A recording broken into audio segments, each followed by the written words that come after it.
Hello friends, कैसे हैं आप सब। स्वागत है आपका यूपीएससी अटल परीक्षा के यूट्यूब प्लेटफॉर्म पे। हम जो यूपीएससी और यूपीपीसीएस की मेंस आंसर राइटिंग कर रहे हैं, जिसमें हमारा जो टारगेट है डेली 5 क्वेश्चन के आंसर राइटिंग करने का, उसी सीरीज़ में हमारा ये क्वेश्चन है जीएस पेपर 4 से। हमारी जो ये मेंस की सीरीज़ चली यूपीएससी और यूपीपीसीएस के पीवाईक्यू पे बेस्ड है, जो कि करंट के साथ अपडेट करते हुए आप लोगों को कराई जा रही है। आप लोग चाहें तो इस सीरीज़ के माध्यम से पूरा मेंस का सिलेबस कंप्लीट कर सकते हैं करंट के साथ अपडेट करते हुए। जिस किसी को भी जो हमारी सीरीज़ की पीडीएफ चाहिए, वो हमारे टेलीग्राम हैंडल प्रविशा एलपीओ पर मैसेज कर सकते हैं और वहाँ से पीडीएफ को प्राप्त कर सकते हैं। क्वेश्चन को हम देखेंगे। भारत के संदर्भ में सामाजिक न्याय की जॉन रॉल्स की संकल्पना का विश्लेषण कीजिए।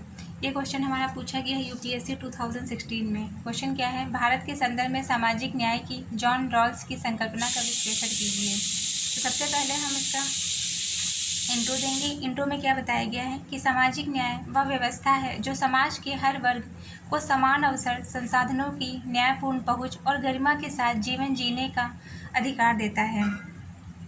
जॉन रॉल्स एक प्रमुख अमेरिकी दार्शनिक ने अपनी पुस्तक ए थ्योरी ऑफ जस्टिस 1971 में न्याय को समानता के रूप में बल दिया। उनकी विचारधारा भारत जैसी विविधता और विषमता से ग्रस्त समाज के लिए अत्यंत प्रासंगिक है। तो ये हमने देखा। अब हम इसको देखेंगे। जो क्वेश्चन का जो मेन बॉडी का पार्ट है, उसमें क्या बताया गया है कि जॉन रॉल्स की सामाजिक न्याय की संकल्पना भारत में प्रासंगिकता। पहला क्या है? अज्ञान का पर्दा। दूसरा है अंतर का सिद्धांत। थर्ड क्या है? समान अवसर का सिद्धांत। पहले में क्या बताया गया है? अज्ञान का पर्दा। इसमें क्या बताया गया है कि नीति निर्माण करते समय वर्ग, जाति, धर्म को भूल जाएं।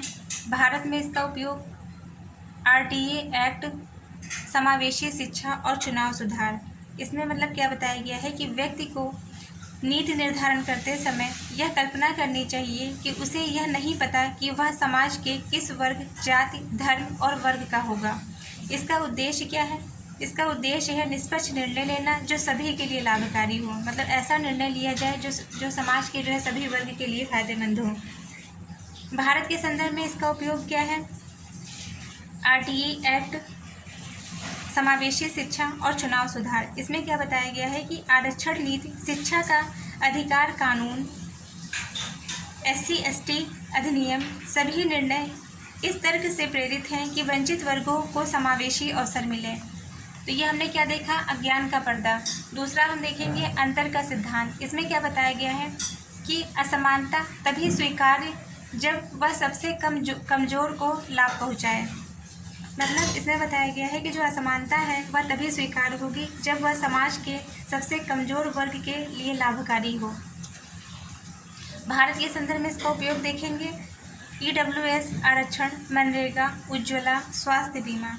इसमें क्या बताया गया है कि आर्थिक रूप से कमज़ोर वर्ग EWS को 10% आरक्षण से संबंधित। दूसरा क्या है? समान कार्य के लिए समान वेतन। मनरेगा जैसी योजनाएं गरीबों को रोजगार की गारंटी प्रोवाइड कराती हैं। फिर है समान अवसर का सिद्धांत। इसमें बताया गया है कि हर नागरिक को समान अवसर शिक्षा, रोजगार में। मतलब इसमें बताया गया है कि सभी नागरिकों को समान अवसर मिलना चाहिए, विशेष रूप से शिक्षा और नौकरियों में। भारत में इसका उपयोग क्या है? SC/ST, OBC योजनाएं, छात्रवृत्ति और लैंगिक समानता। इसमें बताया गया है कि RTE एक्ट, अटल नवोदय विद्यालय और प्रधानमंत्री scholarship scheme, OBC, EWS, SC/ST के लिए विशेष अवसर की छात्रवृत्ति। नेक्स्ट हम देखेंगे भारत में चुनौतियाँ। पहला क्या है? जातीय असमानता बनी हुई है। मतलब जाति से संबंधित असमानता देखने को मिलती है।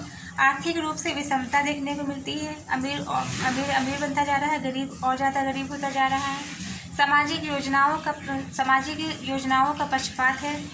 मतलब सामाजिक कल्याण योजनाओं का असमान क्रियान्वयन हो रहा है। नेक्स्ट क्या है? लैंगिक असमानता और डिजिटल विभाजन भी देखने को बहुत बड़ी चुनौती देखने मिलती है। इसमें क्या बताया गया है?